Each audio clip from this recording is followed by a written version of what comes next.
ご注目いただければと思います。さあ、それでは挨拶が終わったところでトップバッターということもありますので、オリーブ選手には気合の一言いただきたいと思います。オリーブ選手、お願いします。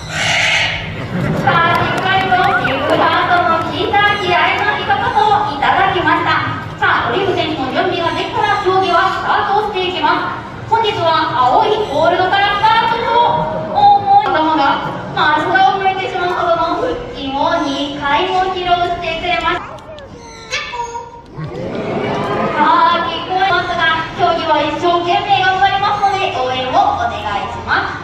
さあ、それではまずはバスケットボールに挑戦です。オレンジのボールを口でくわえまして、そしてご覧ください。しっかりとドリブルをしながら進んでいきます。